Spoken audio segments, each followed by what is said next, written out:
My name is Terrell Jermaine Starr, senior reporter with The Root, and I'm here with U.S. Senator Cory Booker here in Newark.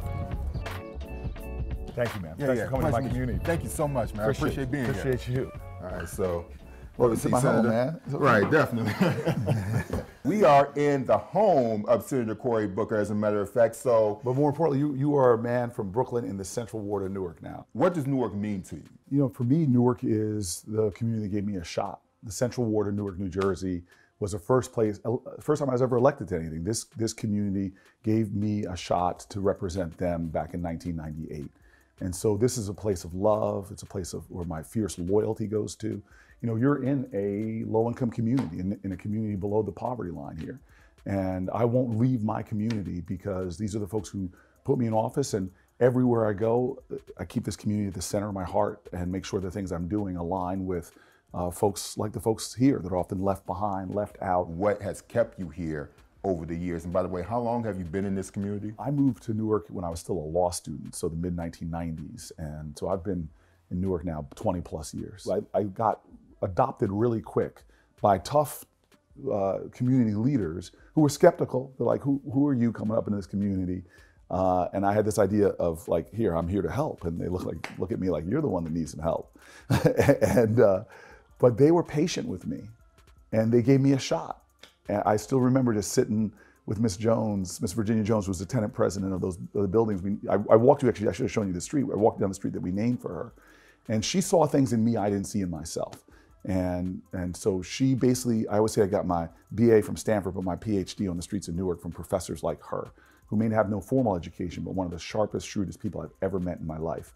And you know, she just nurtured and mentored me to be a community organizer with her and to take on the slumlord that was owning Brick Towers, who eventually got convicted in federal court for his crimes. So these early days in Newark shaped me. And when I started seeing the world through her eyes, I saw the community strength. I saw the power of bringing people together, the power of organizing, that the power of the people is always greater than the people in power, whether you have connections to City Hall or whatever. And so it began my career in ways that I owe a debt and a loyalty to Miss Jones. You can't lead the people if you don't love the people. What are some of the challenges here in Newark with the city's educational system? So in the 90s when I came, we were in crisis. The state had taken over our school system. In 1995, we had failure levels in our schools that were unacceptable. You know, you had schools that had years and years and years where just achievement was remarkably low. And the communities started to look for solutions and things that could make transformative change. I was a part of that mix.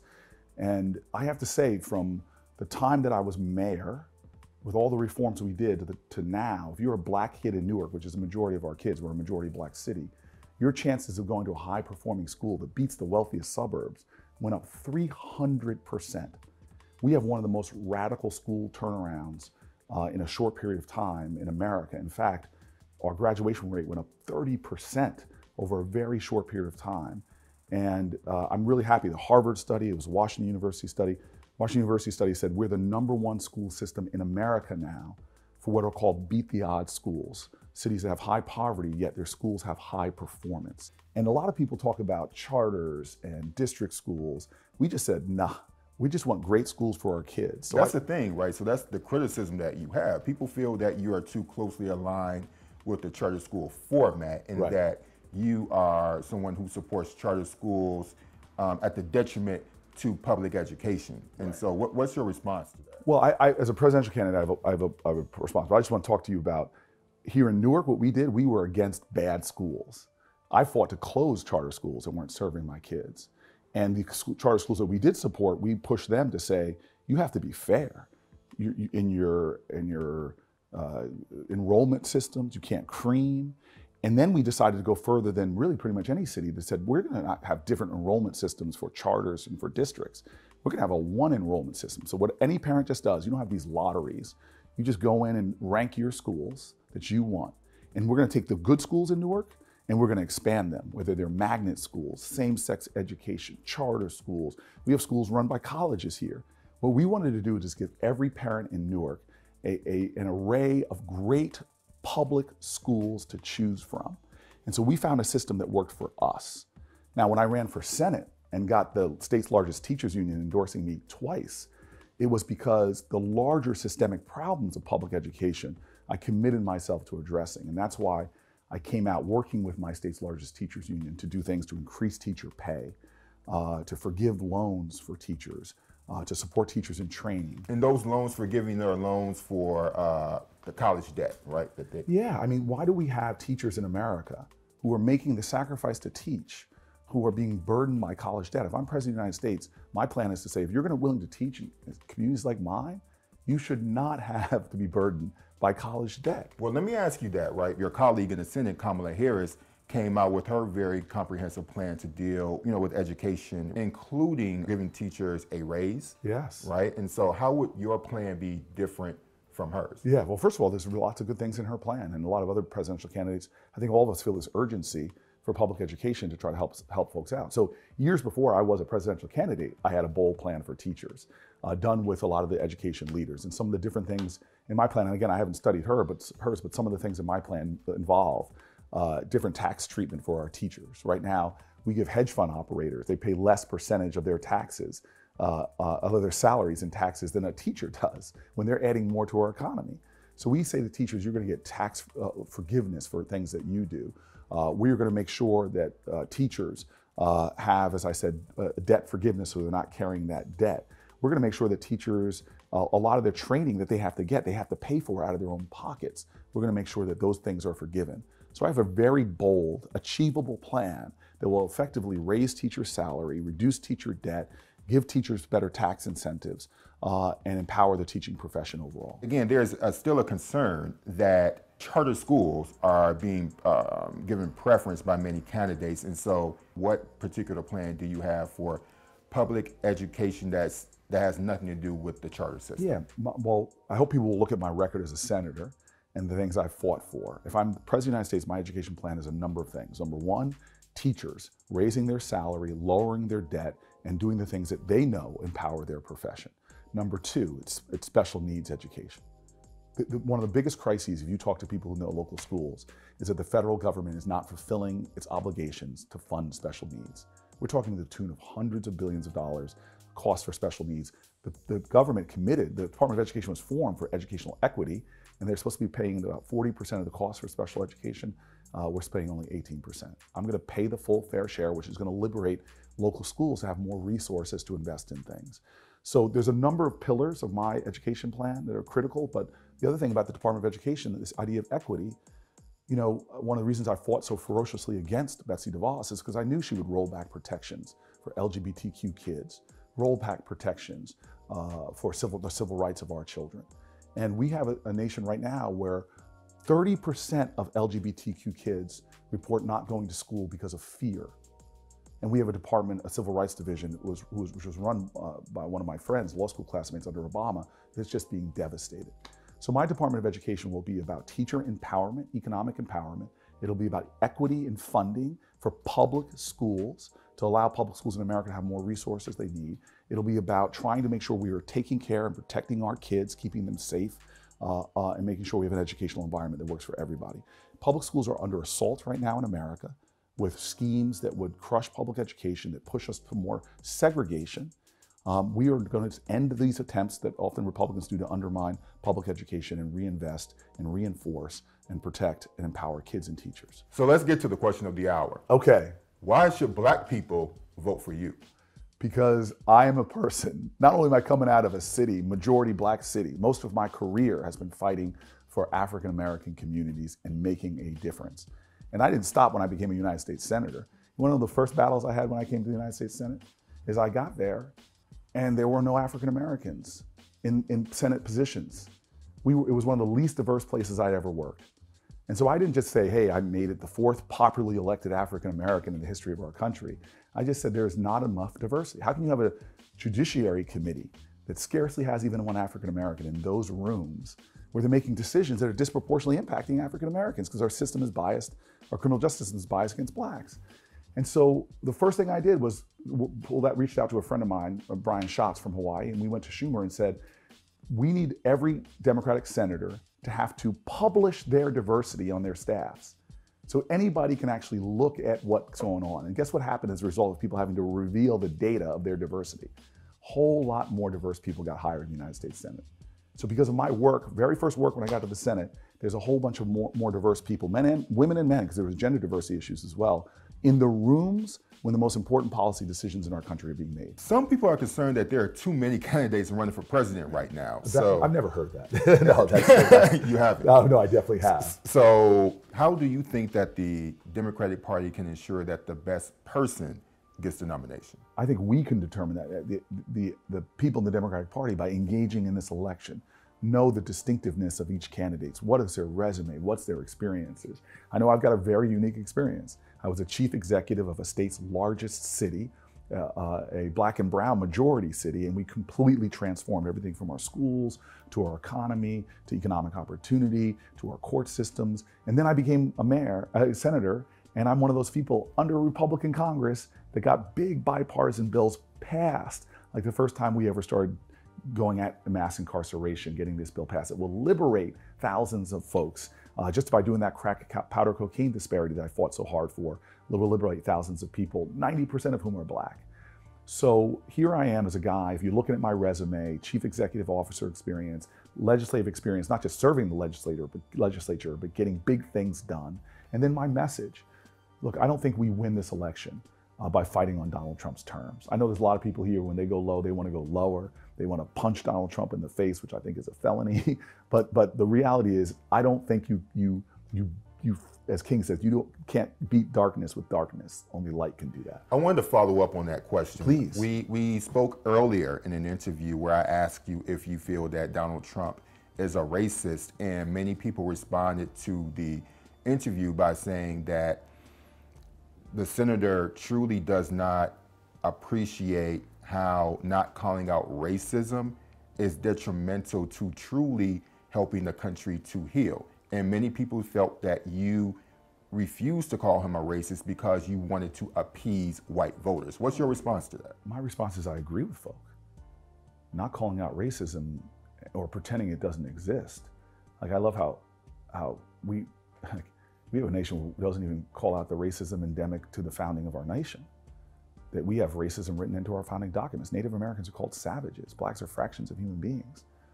I've literally stood up, in private caucus meetings talking about the racist things that are going on. Harry Reid, I remember, used to turn to me on issues like this to let folks know what my experiences were in this country, getting stopped by police officers, guns drawn, and followed in malls. I've never been in any way one that doesn't point out racism or the racism of Donald Trump. Hold on, let me finish. We live in the same metropolitan area. From his calling out of the Central Park Five, that was racist in its core.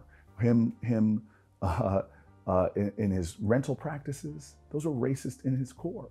So please don't mistake what I'm talking about here. If you look at the patterns and practices of this person, he's engaged in racist language, racist attacks. I'm far less concerned about labeling him than I am about calling out racism when I see it, and as a senator, fighting against those things and those policies that are hurting people in my community. Folks in America, this is a data point that we don't talk about enough. We talk about terrorism. The majority of terrorist attacks in America since 9/11, the majority of them have been right-wing extremist groups. The majority of those have been white supremacist groups. And you know what a lot of those white supremacist groups are doing? Including the attacks in New Zealand, they use Donald Trump's language. That's how dangerous his racist language is. So I call that out all the time. And anybody who wants to sort of whitewash our history and not confront the bigotry of forced sterilizations of African Americans, things like the Tuskegee syphilis experiment, don't want to talk about the history of the bombing of Black Wall Street in Oklahoma. I mean, these are histories that we conveniently try to often have historical amnesia on, that are rooted in why communities like this are the way they are, because of redlining and mortgage practices, other racist policies. And I think the concern, though, is because Donald Trump is so virulent in his racism, and because you are a high-profile African-American senator, they want to see someone who can possibly be president, someone who is a black man, to call the racism that they see from the person using it a racist, because several candidates that I've interviewed have called him a racist. So I'm not trying to change your mind, but that's what people are looking for you to say. And let's be explicit. I call out the racism, not just when I'm running for president. I want those candidates who are in this race who are calling out that racism when they speak to black audiences. I want them to go to white churches and call it out. I want them to go to places, not when you're speaking to black audiences or a black interview. I want you to go on CNN, C-SPAN, or go into communities in Iowa and talk, because I do. I do. So my point is we need to make sure we have a country that we know, first of all, know our history. And again, I have fought in the Senate to try to get people to pass legislation that is going to do something about the problems of racism. So folks got to know my history and my career and the pattern of stuff I did well before I'm running for president of the United States. Yeah, I think a lot of people, when they're looking at you and I ask, why should black people vote for you? Yeah. There's a lot of skepticism because particularly people think that you are running a race neutral campaign, one where you're trying to appease to white voters at the expense of black ones. And we've spoken to several political scientists who've been paying attention to your campaign. One of them told us that your campaign appears to be even more race neutral than former President Barack Obama. So what's your response to that? I scratch my head on that because there has been nobody in the United States of America in the Senate that's talked more about the racial biases within our criminal justice system. Speeches on the Senate floor, calling out in my own caucus meetings, private caucus meetings, the issues of racial bias. There's been nobody that since I got to the Senate that's talked not just about Senate diversity publicly, and I do this on the campaign trail, tell the story I just told you, but it also talk about the biases that are. I talk about sickle cell anemia. How could diseases and conditions that affect disproportionately African Americans and more numbers get less funding? There is not a place I go, whether it's Iowa to South Carolina, that I'm not pointing out how issues of race are still important and urgent today. So I have to do a little head scratch on that, but maybe I need to send some folks some of the speeches because they're not paying attention to what I'm talking about. And this is not just a black issue. Racism is an American problem. When you build a system of criminal justice like we have right now, where you mass incarcerate disproportionately African Americans, where you now have a system that 1 in 3 of the incarcerated women on the planet Earth, we're only 6% of the globe's population, but 1 in 3 of the incarcerated women on the planet Earth are here in America. It's the fastest growing segment of our prison population. It's disproportionately poor and disproportionately women of color. And I've been championing the bills to address this. Pointing that out is not just talking about African American issues, it's talking about the cancer on the soul of the country as a whole. Let me give you another example that I talk about a lot. Maternal mortality. We lead the planet Earth in maternal mortality in industrial countries. And black women's maternal mortality rate is 3 and 4 times higher than white women.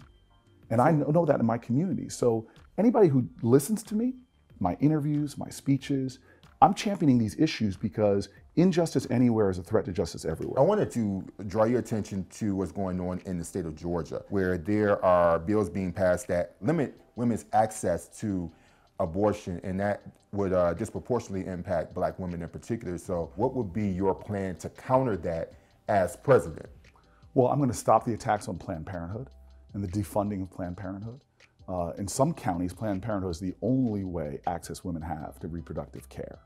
In addition to that, my bill that I put out far before I was running for president, actually called the Mommy's Bill, makes changes to Medicaid, changes to Medicare, changes to women's even ability after they're having birth to stay in hospitals. Often they're forced out. A lot of our maternal mortality happens in the week or so after pregnancies. There are things we can do to close these gaps if we have a president that is focused on these issues.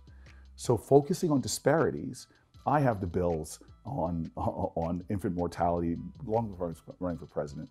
I have the bill on closing the gap between black women and white women in terms of maternal mortality. I have the bill on issues of racial discrimination in voting, racial discrimination in the criminal justice system when it comes to people who are getting their voting rights restored. These are issues: economic power, economic disparities, health disparities, civil rights disparities, voting rights disparities, environmental injustice, which we don't talk enough about. And we will get back to that issue in the course of this interview, but also I wanted to tell you, and you know this, that your colleague, Senator Kamala Harris, has her own infant mortality rate bill where she's spoken very directly about this, and also she's so far polling ahead of you and you know, during the race. So I want to ask you, what makes your proposals different from hers? Well, again, there's a lot of good ideas. A lot of these proposals we put out well before I was running for president. So I have a lot of bills. You know, I've been in the Senate for now about 5 years. So we put a lot of these bills out. They may not be getting the attention because they're 2 years old, but our bills are robust and would actually, again, solve a lot of these problems. Do you think sex work should be decriminalized? You know, whenever and I've had to deal with this as a mayor, my biggest concern is the exploitation of sex workers. I mean, there are horrific stories of trafficking in humans and them being put into unconscionable conditions. So I believe that we should do what's necessary to protect sex workers from exploitation. As a mayor, I was working to go after the people that are trafficking in human beings, the people that are supporting that industry. And so when you ask me a question like that, I know there's a whole bunch of folks that think if you decriminalize it, you can better protect sex workers, you could better create an environment that's safer. So I'm willing to listen and engage on those issues, but the levels of exploitation tantamount to human slavery, those are the things that are my primary concerns. There are a number of people who say that there is no profession in America where people are not exploited one way or the other, right? And they feel that there's a particular bias towards sex workers because morally they just don't like it. And so I guess my question to you would be, would you be open to decriminalization so that people can make the choice of how they choose to lead their lives professionally? Look, I'm one of those folks, as you know, with the decriminalization of marijuana, I'm not putting out views that are against, you know, man, I'm sorry. The reason why I'm stumbling on this is because as a guy who ran a police department, I've seen horrific things. I've seen young boys and girls in the most horrific examples of exploitation. And so if you can show me a way to do this that stops these horror stories from happening all too frequently in our country, I'd be open to learning. But my fierce allegiance is to protecting human beings from the dehumanizing, vicious, cruel, and violent things that happen on an everyday basis in this country. There are a number of candidates that are talking about reparations. Yes. Do you support reparations for Black people? I support reparations. I support economically designed programs with race as a conscious part of them that balance the scales and address past ills, not just slavery, but even things that were going on until the 50s, 60s, and 70s that were specifically race-conscious programs that were designed to disadvantage African Americans. So if you have programs that were designed to create the problems by excluding African Americans in housing, in mortgage loans, in access to capital, we need to have things with race in mind that are conscious to balance those scales and address those past ills. What does that plan look like, and what are you proposing to do to explore reparations for Black people? Well, I don't have all the answers, and I think that we should pull the best minds in America together to do them. So there's a bill you've heard mentioned a lot, H.R. 40. Well, I'm going to be the Senate champion, the Senate sponsor of the H.R. 40 bill in the Senate. I'm proud to be the person, and we've been working on this for a long time, to bring together the best minds to now support the Senate companion and hopefully get this bill passed into law. But I'm not waiting, because there's a lot of folks in my neighborhood who want the scales balanced now. And that's why I've been pushing a lot of legislation with specifically, as I designed it, to deal with these inequities. We need to figure out what the larger plan is. That's why I'm leading on the Senate version for H.R. 40. But right now, again, people in my community don't have time to wait. My baby bonds plan, which would be putting $1,000 into the bank accounts of every American child born, and then based upon income, every year, you can get deposits in that account. The lowest income people would get $2,000. With compounding interest, by the time a child is 18 years old, the lowest income kids would have upwards of $50,000 of wealth now to invest in things that create generational wealth: education, buying a home, starting a business. As Columbia University analyzed that, it would collapse the racial wealth gaps between blacks and whites. That would make a real difference in this community where so many children are born below the poverty. And I just want to be perfectly clear, because many people are not sure where your position is. You definitely support reparations for Black people. Yes. But right now, you are providing these other alternative plans until there's a comprehensive way to get those reparations for Black people, just to be clear. Yeah, but we are having important discussions and debates. But I return to a low-income African-American community. My folks have urgent needs right now. You walk with me around my block. There are folks that need jobs. There are folks that need housing. There are folks that need economic opportunity. That's one of the reasons I stay rooted here. So I have a sense of urgency. And so that's why when I lead the Senate on marijuana reform, I make sure I get out there in front to lead, but talk to people about restorative justice. That's why I lead the Senate on issues of dealing with American poverty, but do it knowing that if I can do the right bills, they're going to have a disproportionate impact on communities of color. Do you feel some of the presidential candidates are pandering to Black people about the reparations conversation?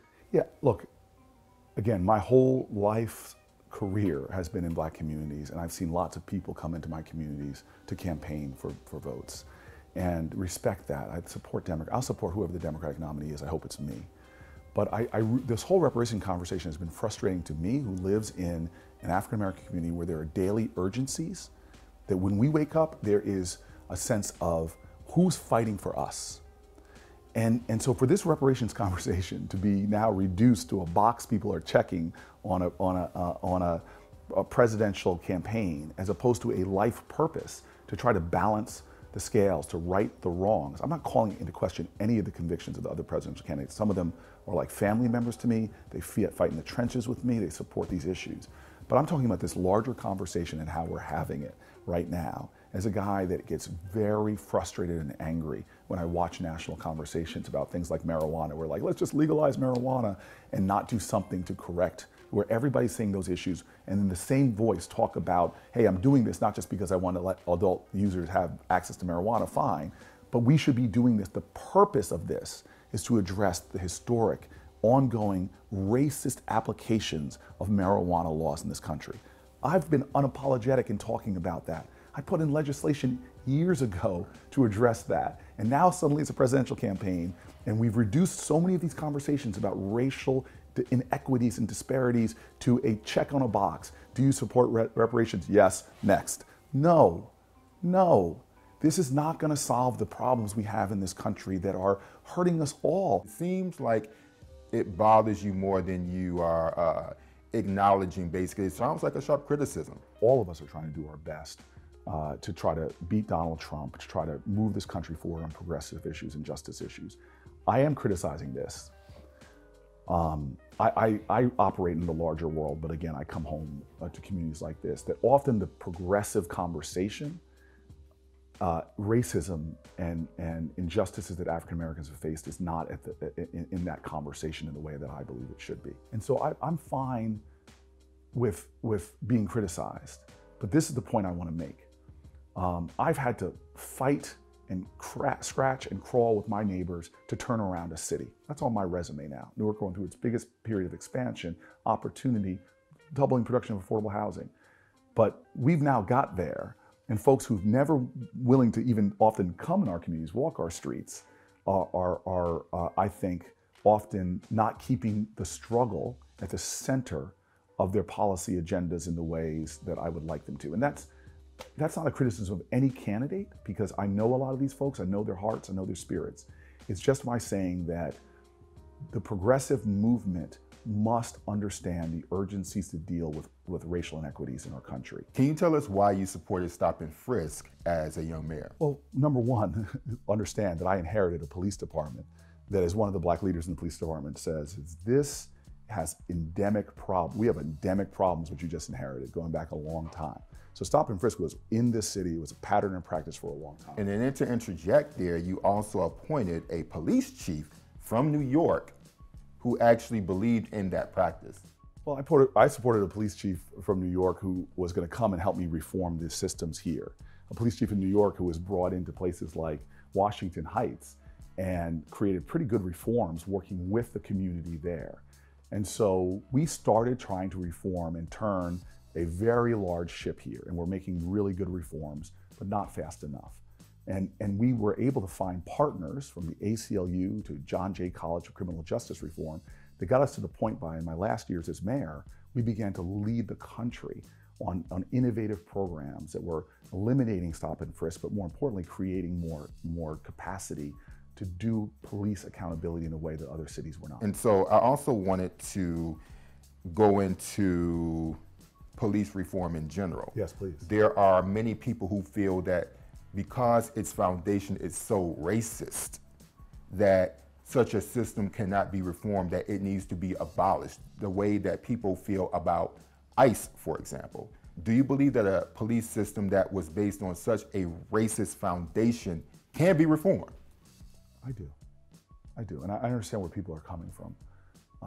We have had such tragic incidents, but years where, and this city can tell you about that, where police were designed to enforce oppression. I remember police officers, black police officers and white police officers telling me that it was so bad that just a black person walking in this city north of like Park Avenue, which is a area that separated traditionally Italian neighborhoods, that if you were just walking as a black person, the police would try to push you back into the communities that you belong. I mean, when you have those histories of oppression, you can grow cynical about a system. But I know right now, as a guy who actually was a mayor of a city with high levels of shootings and violence, in my communities, when I have community meetings, people want the right kind of policing, but they like every American, wants to be safe. And abolishing police departments is not what my community would want. They understand a lot of times we need police because we're failing to do the things to eliminate poverty. We're failing to do the things to eliminate kids who are being poisoned. If you have high lead poisoning, which in Newark, I mean, there are 3,000 jurisdictions outside of Flint where kids have twice the blood lead levels of Flint. And just so you know that what it does to your biology, if you have lead poisoning, one of the things is it suppresses your executive function. That things, when you have impulses to do something, your executive function stops you from doing things.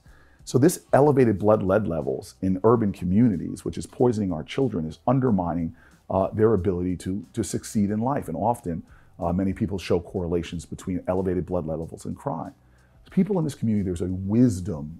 I mean, if we did this as a walking interview, you could ask these questions to folks. Do you want more police? People would say, yeah, I want somebody to protect me, but God, we would have no crime in Newark if we had jobs, if we had better access to training, if we had kids that were in healthy, nurturing, more nurturing environments. And that's the criticism, Senator, because the pushback against what you're saying would be that communities would definitely accept more policing because that's the only thing that they are offered. Right. And so when I ask you this question, yes, it goes to the next reality of if police still misuse their badge or they abuse people, what are the punishments in place? And that's not what people feel that they are hearing from you as president. Yes. What type of punishments, not reform, yes, but things that would make them accountable as far as jail time, would you consider against these officers? Not consider.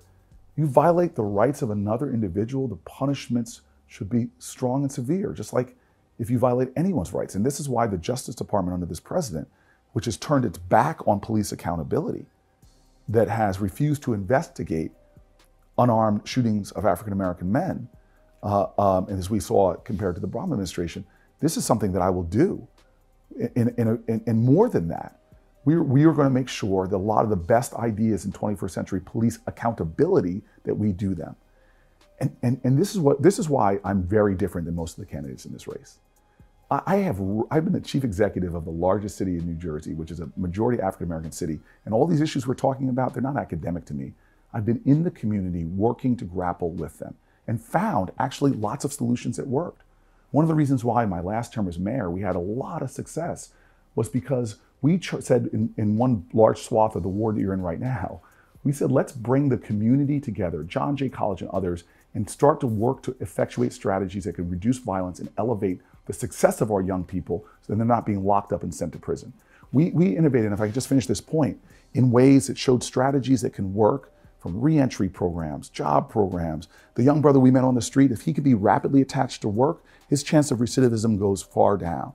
This is not academic to me. We did it in Newark and actually showed national models right here that should inform national policy. That's why when I became a United States Senator, I put the first bill that I know of that was there with another senator to talk about better police accountability based upon evidence-based models that we know work here in Newark and beyond. So the criticism against former President Barack Obama's plan was that there are recommendations, right? And so they weren't things that were mandated that the various law enforcement agencies around the country had to do. And Yes. so how would a President Cory Booker implement punishment for officers who do not adequately carry out their jobs? So if I'm President Booker, people will be punished to the full extent of the law. What does that look like? What does that look like? It means having prosecutorial teams that are going after these issues and holding people accountable. I'm the voice in the Senate that is already talking about these issues, as I said, to take recommendations and turn them into law.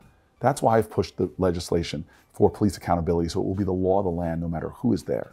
But if I am President of the United States, I now have even a bigger platform to institutionalize the evidence-based reforms we know that create greater accountability, transparency in police departments. Things I was doing with the ACLU to lead in transparency when I was running a city are things that should be the federal law of the land to make sure we have better transparency and accountability. You said that if you're elected president, you drive massive investments of water infrastructure, and you have stricter accountability for those who are responsible for injustice, like in the case of Flint.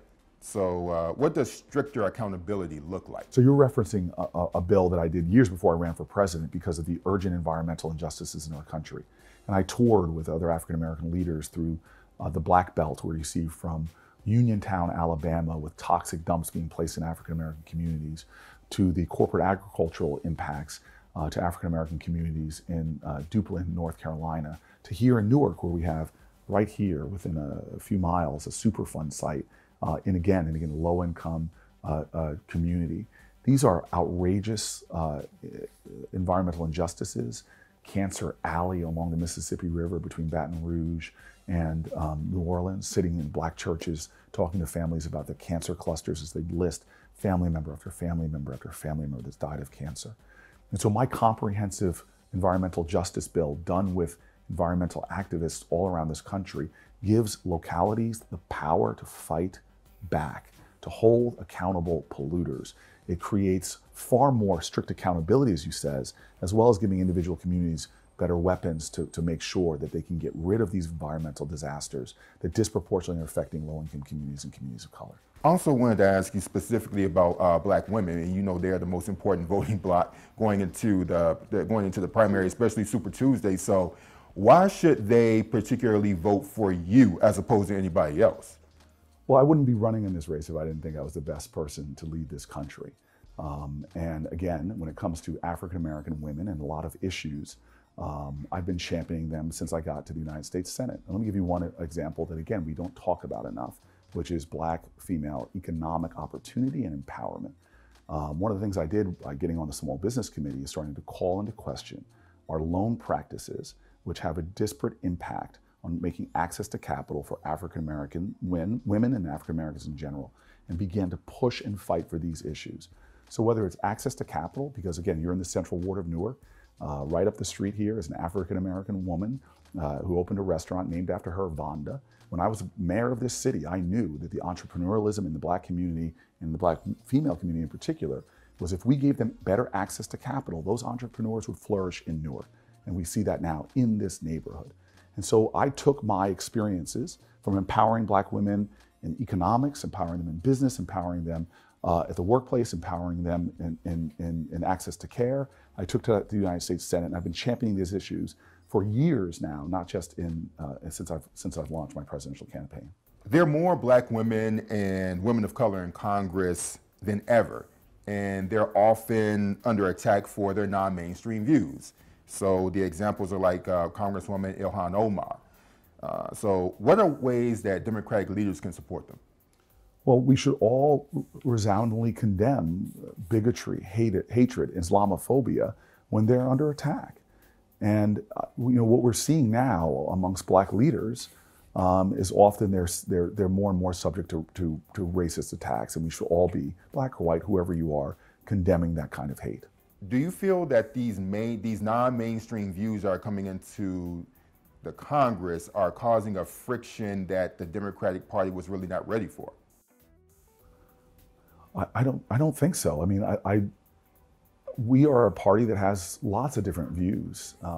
Not like the ones recently, though. Would you agree this is a bit more radical class of people? What I see is we have more Muslims, Hindu, First Native Americans. We see incredible diversity in the African American community. We see incredible diversity in Congress as a whole. And we're seeing rise in hate crimes, rise in hate speech in our country. And these are things that we need to resoundingly condemn and allow the marketplace of ideas to continue without the kind of bigotry that we're seeing right now really flare up in our country. People have been paying attention to your dating life, and people have been asking questions about your sexuality even. Just wanted to ask you, have you been paying attention to those conversations, and what's your response to people who devote so much time to it? I don't pay attention to those conversations. I know there's a lot of people who are really curious, especially now with my girlfriend also being in the public eye. I'm very happy and I'm very excited about my personal life, and that's going to last a lot longer than my professional life. And I think that for all of us, we should just be rooting for each other to find those kind of relationships that nurture us, that strengthen us, that make us a better version of ourselves. And I'm happy that that part of my life is going so well. So also wanted to ask you about this idea that many people have that a politician, particularly someone who's running for president, must have a spouse. Yeah, I think that we are at a point now in America where people are far less concerned about the dynamics of my family life as much as they're concerned as president, leader of this nation, how much I'm going to do for their families and their family struggles.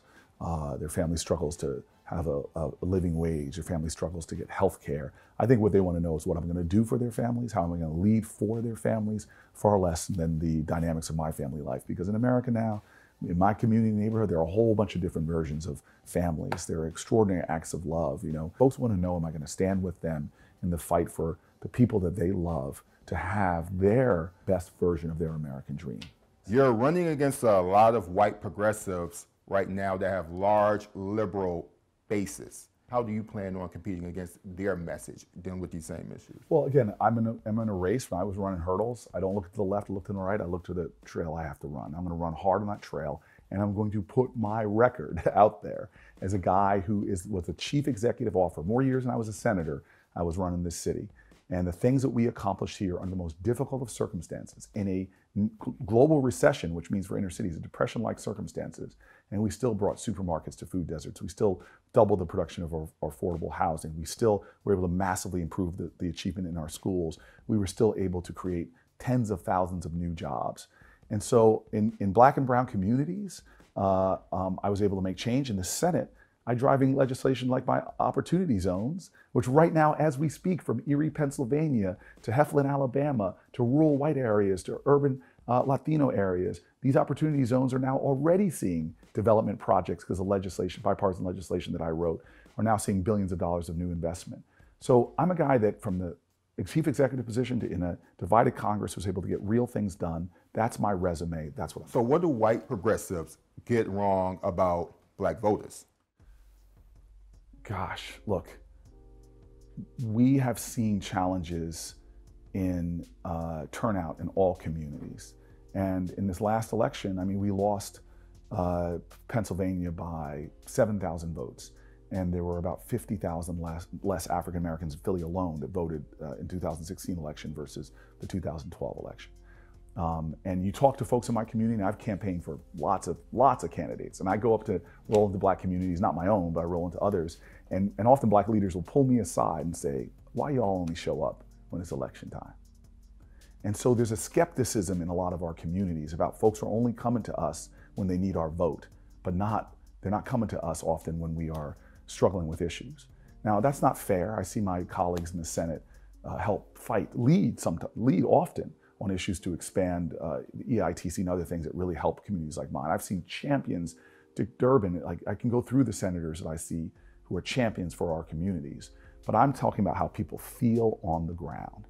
And if you feel like you're only being used for election time and that people aren't addressing your issues, and you're not going to get great turnouts. And so we've got to do a better job as a party, not just in Black communities, but a lot of communities feel that way, I've gone to rural areas, farm towns. I've gone to factory towns, talked to union workers who just feel like our party hasn't had their back. And so if what our party needs to do as we go into this election is to show that we have authentic people running for office who have the back of people in struggle. And as a guy who has spent his entire career staying close to struggle, there's a great author who once said, the real revolutionary is always close enough to the people to be there for them when they're needed. And so as a guy who's running with an authentic story, who stayed for 20 years plus living in a community of color that's in struggle below the poverty line, I hope that everybody who's struggling in this country understands that I am somebody that's going to bring a fight and a loyalty to the cause that progressives have at their core, that this nation lives up to its values, equality under the law, liberty and justice for all, everyone in this country having great public schools. These are the things I've been fighting for and standing for my whole life. And I hope people look to me and see and look at my record and my history and understand that if President of the United States, these are the people who are going to be right here in my heart that I'm going to be fighting for every single day. Who is this right here? We got a lot of my favorite women here. Let me get my other statues. These are, I'm very proud of my statues. Sojourner Truth, Harriet Tubman, you got Frederick Douglass. These are some of my heroes. Right on. Oh, that's Gayle King. Yes, it is. Oh, wow. We used to do a lot of block parties in Newark. We were both a lot, so many years ago.